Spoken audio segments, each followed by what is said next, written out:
Netflix का इतिहास सबसे आकर्षक कहानियों में से एक है। जानते हैं, एक समय पर नेटफ्लिक्स एक छोटी डीवीडी किराए की सेवा थी और वे अपनी कंपनी को सबसे बड़े प्रतियोगी ब्लॉकबस्टर को बेचने की कोशिश कर रहे थे। ब्लॉकबस्टर उस समय की मूवीज बेचने वाली सबसे बड़ी कंपनी थी, जिनकी ब्रांचेस जगह जगह पर खुली हुई थी। लेकिन इतने लंबे समय से चली आ रही ब्लॉकबस्टर का भी उनकी कुछ गलतियों की वजह से दिवालिया हो गया। और वहीं नेटफ्लिक्स, जो एक छोटी सी कंपनी थी, $200 मिलियन से अधिक का हो गया। नेटफ्लिक्स ने जमकर काम किया और अनगिनत पुरस्कार जीते और पूरी तरह से इस इंडस्ट्री में क्रांतिकारी बदलाव किए। तो नेटफ्लिक्स ने इसे कैसे किया?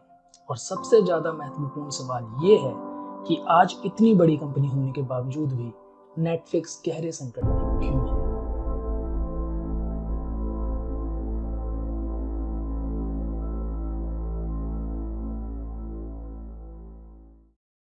तो बात है लगभग 1996 और 97 की, जब डीवीडी सिर्फ जापान में आई थी। इससे पहले लोग कोई भी वीडियो कंटेंट देखने के लिए VHS टेप्स का इस्तेमाल करते थे, जो कि काफी महंगा पड़ता था, क्योंकि VHS भारी होती थी, लगभग 200 ग्राम की, जिस वजह से उसको काफी केयर से एक जगह से दूसरी जगह लेके जाना पड़ता था, जिससे शिपिंग चार्जेस बढ़ जाते थे और मूवीज का प्राइस भी बढ़ जाता था। लेकिन जब नेटफ्लिक्स के फाउंडर्स मार्क रेंडोल्फ और रीड हॉस्टिंग्स को डीवीडी के बारे में पता चला, तो उन्होंने सोचा क्यों ना मूवी डीवीडी रेंट की जाए और एक ऐसी वेबसाइट बनाए जहां वो ग्राहक को ऑनलाइन ही एक छोटे से शुल्क के लिए डीवीडी किराए पर दे सकें।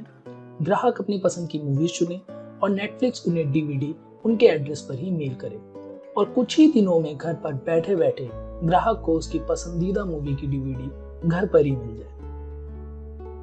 उन्होंने सोचा कि कुछ दिन या निर्धारित समय ग्राहक को दे दिया जाएगा और एक बार ग्राहक नियमित समय में उस मूवी को देख लेगा तो ग्राहक डीवीडी को प्रीपेड रिटर्न लिफाफे में डाल देगा, जो ऑर्डर के साथ ही शामिल था, और उसे वापस भेज देगा। फॉर एग्जाम्पल, मान लो किसी ने टाइटैनिक मूवी रेंट के लिए ऑर्डर की, तो उसे 5 दिन के अंदर अंदर वो मूवी देखकर नेटफ्लिक्स को वापस देनी होगी। तो इस तरह से उन्होंने सोचा कि ऑनलाइन मूवी रेंटल सर्विस चालू की जाए। वो मूवीज के राइट्स लेते थे और मूवीज को रेंट करते थे। और इंटरनेट पर मूवी रेंट करने का बेहतरीन आइडिया उन्हें तब आया जब उन्होंने देखा कि Amazon पर बुक्स ऑनलाइन सेल हो रही हैं। आइडिया जबरदस्त था, क्योंकि उस समय ऑनलाइन मूवी कोई भी रेंट नहीं कर रहा था। अब प्लान तो रेडी था, पर किसी भी बिजनेस को रन करने के लिए इन्वेस्टमेंट की जरूरत होती है। रीड के पास तो पैसे थे, पर मार्क के पास पैसे नहीं थे। तो मार्क ने अपनी माँ को बोला कि वो उनके प्रोजेक्ट पर पैसे इन्वेस्ट करें, और एक माँ अपने बच्चे के लिए तो कुछ भी करती है।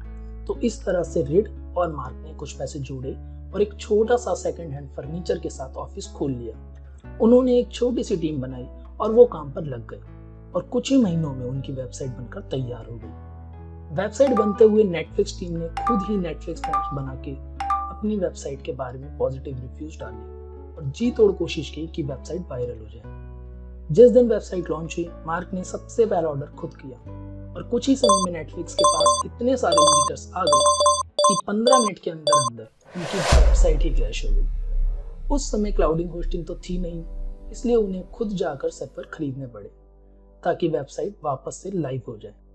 जैसे तैसे वेबसाइट लाइव हुई और वापस 45 मिनट में क्रैश हो गई। हालांकि वेबसाइट पूरे दिन लाइव नहीं रही, फिर भी नेटफ्लिक्स को पहले ही दिन 137 ऑर्डर मिल गए थे, जो कि नेटफ्लिक्स की पूरी टीम ने कभी नहीं सोचा था। अब ऑर्डर्स इतने सारे थे, तो हुआ यूं कि शिपिंग डिटेल्स प्रिंट करने के लिए उसी दिन उनकी इंक भी खत्म हो गई। अब ये बात है लगभग 1998 की, तो उस समय ई-कॉमर्स वेबसाइट बहुत ज्यादा तो थी नहीं कि अंदाजा हो जाए कि सब कुछ ऑटोमेटिक हो सकता है, और ऑर्डर उम्मीद से ज्यादा आ गए थे, तो नेटफ्लिक्स को मैनुअली ऑर्डर डिलीवर करने पड़े। पर इससे एक बात तो मार्क और रीड को समझ में आ गई कि ये एक बहुत बड़ा धंधा हो सकता है। शुरुआती दिनों में नेटफ्लिक्स ने लगभग $25 में मूवी बेचनी और $4 में मूवी रेंट करनी शुरू की थी, और ये बिजनेस इतना ज्यादा पॉपुलर हो गया कि एक महीने में ही नेटफ्लिक्स ने $94,000 का व्यापार कर लिया था, जो कि अपने आप में एक बहुत बड़ी जीत थी। लेकिन फिर भी मार्क और रीड को एक चिंता थी कि उनका प्लान था मूवी रेंटल सर्विस चालू करने का, पर लोगों ने $25 में मूवी खरीद ही ली थी, और $4 होते हुए भी बहुत कम लोगों ने मूवीज रेंट पर ली। इस वजह से उन्हें पता चला कि फ्यूचर में और भी ऐसी कंपनीज आ जाएंगी जो मूवीज की डीवीडी सेल करेंगी, जिससे नेटफ्लिक्स को एक बड़ा घाटा होगा और हो सकता है कोई बड़ी online e commerce site movies बेचने में कुछ ही महीनों में उनसे बहुत आगे निकल जाए। और हुआ भी कुछ ऐसा ही। 1998 में ही अमेज़न के फाउंडर जेफ ने मार्क और रीड से बातचीत की और कहा कि नेटफ्लिक्स उन्हें बेच दिया जाए, जिससे अमेज़न डीवीडी भी बेचना शुरू कर देता। तो नेटफ्लिक्स के फाउंडर्स मार्क और रीड ने सोचा कि उन्हें वैसे भी डीवीडी रेंट करने का बिजनेस चालू करना था, ना कि बेचने का। तो उन्होंने अमेज़न फाउंडर जेफ से डील की कि जो भी डीवीडी खरीदना चाहेगा वो अमेज़न से खरीद लेगा, पर बदले में अमेज़न उससे ये वादा करे कि जो भी मूवीज रेंट पर लेगा उसे अमेज़न नेटफ्लिक्स पर रीडायरेक्ट करेगी। तो इस तरह से नेटफ्लिक्स ने खुद को बेचा नहीं बल्कि अमेज़न से पार्टनरशिप कर ली। अब नेटफ्लिक्स के पास अमेज़न जैसा एक बड़ा पार्टनर था, जिससे उन्हें तोशिबा, सोनी जैसी कंपनी से भी डील करने में आसानी हुई और नेटफ्लिक्स बहुत तेजी से पॉपुलर हो गया। लेकिन अभी भी ब्लॉकबस्टर उन्हें आसानी से पछाड़ रही थी, क्योंकि ब्लॉकबस्टर के स्टोर्स जगह जगह पर खुले हुए थे। तो जिसको जब मूवी देखनी है वो उनके स्टोर जा सकता था, वहां से ला सकता था और देख सकता था। पर नेटफ्लिक्स से ऑनलाइन डीवीडी मंगाने के लिए 2-3 दिन आराम से लग जाते थे। इस प्रॉब्लम का सॉल्यूशन नेटफ्लिक्स ने ये निकाला कि उन्होंने मंथली सब्सक्रिप्शन प्लान चालू किया, जिससे कस्टमर्स उनकी 4 डीवीडी खरीद कर मंथली प्लान के तहत उनको जब चाहे तब नई मूवी से स्वैप कर सकता है। और इसी वजह से नेटफ्लिक्स और ज्यादा पॉपुलर हो गया, क्योंकि वो अपने कस्टमर्स के बारे में सोच रहे थे, जिससे कस्टमर्स को डीवीडी टाइम से वापस करने की सरदर्दी ही खत्म हो गई थी। और जैसे जैसे टाइम्स बीता वैसे डीवीडी प्लेयर्स भी सस्ते हो गए, जिससे लोग डीवीडी प्लेयर्स खरीदकर घर बैठे ही जब चाहे तब मूवीज देखने लगे, जिससे नेटफ्लिक्स और ज्यादा पॉपुलर हो गया। और मंथली सब्सक्रिप्शन की वजह से ग्राहकों को भी फायदा हुआ और नेटफ्लिक्स का काम भी चालू हो गया। क्या आपको पता है नेटफ्लिक्स ने 1998 में पॉर्न सेल कर दी थी? इसके बारे में किसी और वीडियो में बातचीत करेंगे। फिलहाल आपको ऐसी ही वीडियोस के लिए नोटिफिकेशन मिल जाए, उसके लिए चैनल को सब्सक्राइब करके नोटिफिकेशन बेल प्रेस करना मत भूलना। तो इस वीडियो में आगे बढ़ते हैं। धीरे धीरे ऑनलाइन रेंटल मूवीज का क्रेज बहुत ज्यादा बढ़ गया और नेटफ्लिक्स इस लेवल पर आ गया कि ब्लॉकबस्टर से उन्हें मीटिंग करने का मौका मिला। ब्लॉकबस्टर के पास एक बहुत बड़ी टीम थी, इसलिए नेटफ्लिक्स फाउंडर्स चाहते थे कि ब्लॉकबस्टर उन्हें खरीद ले। उन्होंने ब्लॉकबस्टर को ऑफर किया कि 50 मिलियन में वो उन्हें नेटफ्लिक्स बेचना चाहते हैं, जिससे ब्लॉकबस्टर को कुछ भी ऑनलाइन सेटअप करने की जरूरत नहीं पड़ेगी। पर फिर भी ब्लॉकबस्टर नहीं माना और उन्होंने नेटफ्लिक्स का मजाक उड़ाया कि एक छोटी सी कंपनी को वो $50 मिलियन में क्यों खरीदें। अब नेटफ्लिक्स के फाउंडर्स को समझ आ गया कि इंडस्ट्री में बने रहना है तो ब्लॉकबस्टर से ऊपर होना ही पड़ेगा। तो अपने खर्चे कम करने के लिए उन्होंने नेटफ्लिक्स टीम, जो बड़ी हो गई थी, लोगों को निकालना शुरू किया और सिर्फ वही लोग रखे जो कंपनी को वैल्यू दे रहे थे। फिर भी ब्लॉकबस्टर से कम्पीट करने के लिए और पैसे चाहिए थे, तो उन्होंने 2002 में अपना आईपीओ निकाला और लोगों को शेयर्स बेचे, जिससे फंड्स इकट्ठे हुए। पर ब्लॉकबस्टर कहाँ पीछे रहने वाला था। 2004 तक ब्लॉकबस्टर पूरी तरह से ऑनलाइन मूवी रेंटल सर्विस में आ चुका था और हालांकि ब्लॉकबस्टर ने नेटफ्लिक्स का ही रोड मैप कॉपी किया, पर फिर भी ब्लॉकबस्टर एक बहुत बड़ी कंपनी थी, तो नेटफ्लिक्स को कुछ ऐसा करना था जिससे वो उनसे ऊपर हो सके। नेटफ्लिक्स ने काफी हाथ पैर मारे। उन्होंने रिकमेंडेड फ्रॉम फ्रेंड फीचर अपनी वेबसाइट पर चालू किया, जिससे आपके दोस्त आपको मूवी डायरेक्ट रिकमेंड कर सकते थे। नेटफ्लिक्स ने मूवी लेबल्स खरीदने शुरू किए, पर इससे भी बहुत ज्यादा फर्क नहीं पड़ा। 2004 से 2007 तक नेटफ्लिक्स और ब्लॉकबस्टर में काफी फाइटिंग स्पिरिट रहा, पर 2007 में इंटरनेट की स्पीड काफी ज्यादा तेज हो गई और इस चीज का नेटफ्लिक्स ने फायदा उठाया। उस समय नेटफ्लिक्स ने online he video on demand service चालू की और ये इंस्पिरेशन नेटफ्लिक्स को मिली यूट्यूब से। अब नेटफ्लिक्स ने डायरेक्ट मूवी को ऑनलाइन स्ट्रीम चालू कर दिया था, पर अभी भी उनके पास इतने ज्यादा राइट्स नहीं थे कि वो हर शो और मूवीज को नेटफ्लिक्स पर चला सके। तो उन्होंने side by side movies rental DVD services भी चालू की। पर जैसे जैसे इंटरनेट की स्पीड और ज्यादा तेज हुई, तो नेटफ्लिक्स ने डीवीडी रेंटल सर्विस अपनी वेबसाइट से बंद कर दी और दूसरी वेबसाइट को एक स्टार पर ट्रांसफर कर दिया और नेटफ्लिक्स पर पूरी तरह से मूवीज स्ट्रीम करना चालू कर दी। उन्होंने एक कंपनी स्टार्स के साथ $20 मिलियन की डील की, जिससे उन्हें काफी सारे शोज जिसमें डिज्नी और सोनी मूवीज भी शामिल थे, इन सब के राइट्स मिल गए। इसके बाद नेटफ्लिक्स ने एप्पल जैसी बड़ी कंपनीज के साथ डील की, जिससे अब लोग नेटफ्लिक्स को टीवी पर स्ट्रीम करते थे। उस समय नेटफ्लिक्स एकमात्र ऐसा प्लेटफॉर्म था जो इंटरनेट पर मूवीज स्ट्रीम करवा रहा था और उन्होंने खुद को इतना ज़्यादा मार्केट किया कि अब नेटफ्लिक्स ब्लॉकबस्टर को पूरी तरह टक्कर दे रहा था। अब नेटफ्लिक्स बहुत तेजी से आगे बढ़ रहा था। ये देखकर ब्लॉकबस्टर ने ज़्यादा पैसे कमाने के चक्कर में अपने कस्टमर्स से रेंटेड मूवीज पर अगर वो समय से वापस नहीं कर रहे तो चार्जेस लगाना शुरू कर दिए थे। फॉर एग्जाम्पल, अगर किसी ने $4 में कोई मूवी रेंटेड ली है और टाइम से वापस नहीं की तो मूवी डीवीडी का जो रियल प्राइस है लगभग $25 डायरेक्ट चार्ज किए जाने लगे, जिससे ब्लॉकबस्टर कस्टमर फ्रेंडली नहीं रहा और 2010 तक ब्लॉकबस्टर पूरी तरह बैंकरप्ट हो गया। इससे एक चीज तो बहुत क्लियर है कि अगर ब्लॉकबस्टर उस समय नेटफ्लिक्स को खरीद लेता तो उसके कंपटीशन में कोई होता ही नहीं। वो आराम से अपनी ऑफलाइन शॉप्स में डीवीडी सीडी बेचते और ऑनलाइन सारा काम उनके लिए नेटफ्लिक्स खुद करता, जो कि वो आज अपने लिए कर रहा है। इस कहानी से हमने क्या सीखा वो हम वीडियो के आखिर में डिस्कस करते हैं, पर पहले जानते हैं कि ब्लॉकबस्टर को हराने के बाद भी नेटफ्लिक्स ने क्या गलती की थी। अब समय था जब नेटफ्लिक्स के सीईओ मार्क की जगह ग्रीड हो गए थे, और ऐसा क्यों हुआ ये चर्चा हम किसी और वीडियो में करेंगे।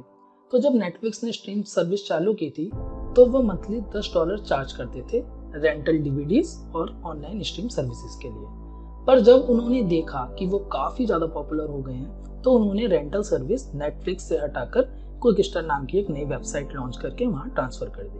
अब दोनों वेबसाइट नेटफ्लिक्स एंड क्विकस्टर पर अलग अलग $8 की मंथली सब्सक्रिप्शन फी रख दी, जिस वजह से कस्टमर ने सफर किया और ये नेटफ्लिक्स के सक्सेस ग्राफ को नीचे ले गया।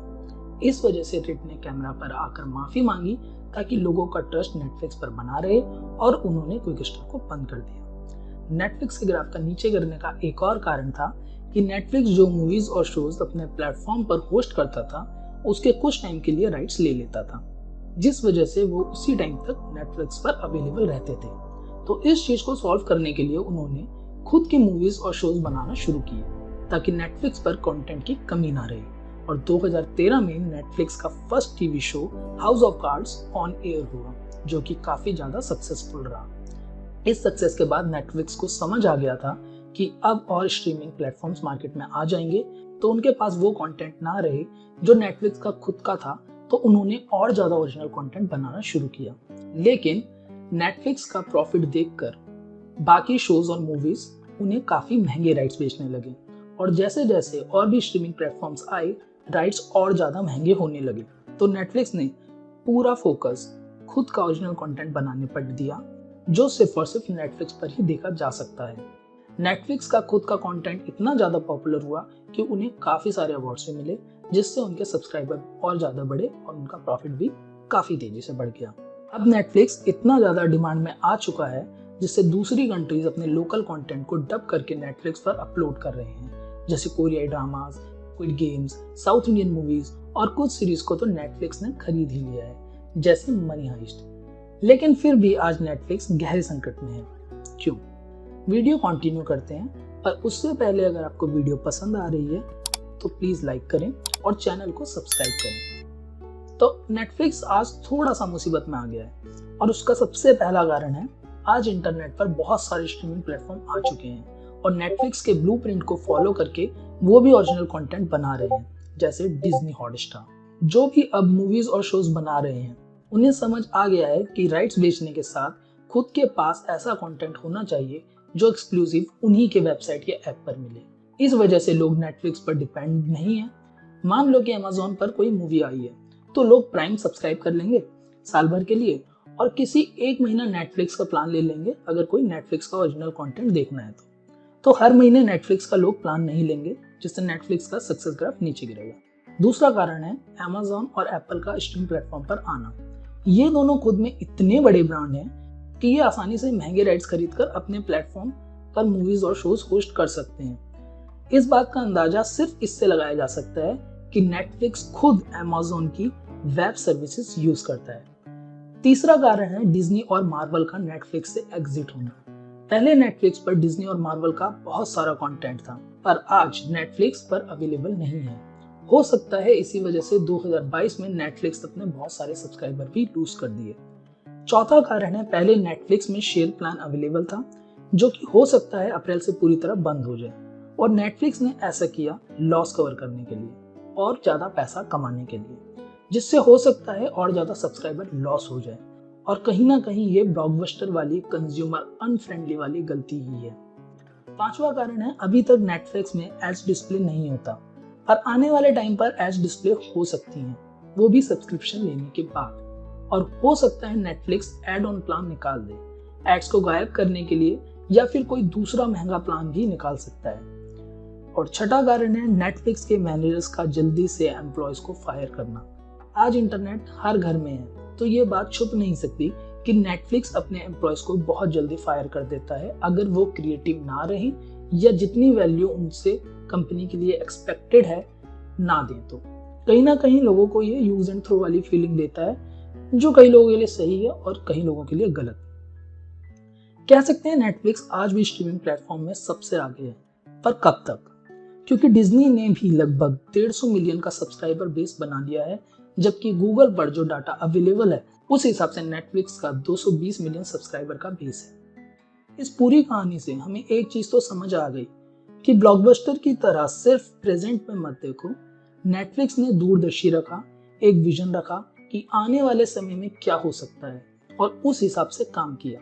पर ब्लॉकबस्टर ने उस समय नेटफ्लिक्स को अपने आगे कुछ भी नहीं समझा, जबकि ब्लॉकबस्टर इतनी बड़ी कंपनी थी कि आसानी से वो नेटफ्लिक्स को खरीद कर उनका पूरा बना बनाया प्लान यूज कर सकते थे और भी ज्यादा सक्सेसफुल हो सकते थे।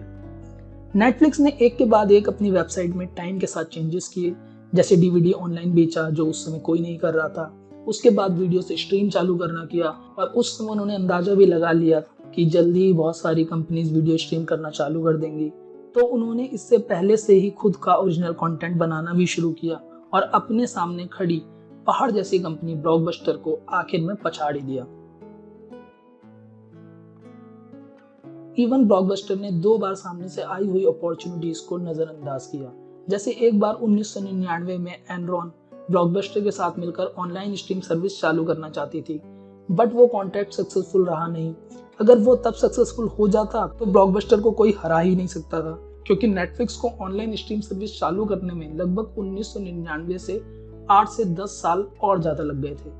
और दूसरी बार तब जब नेटफ्लिक्स साल 2000 में चाहता था कि ब्लॉकबस्टर उन्हें खरीद ले, वो भी सिर्फ $50 मिलियन में। पर ब्लॉकबस्टर सिर्फ नेटफ्लिक्स का मजाक उड़ाने की जगह उन्हें खरीद लेता तो हिस्ट्री कुछ और होती। आपकी क्या राय है? कमेंट बॉक्स में जरूर बताएं। उम्मीद है आपको वीडियो पसंद आई होगी। मैं मिलता हूँ आपको अगली वीडियो में, तब तक के लिए bye bye and take care.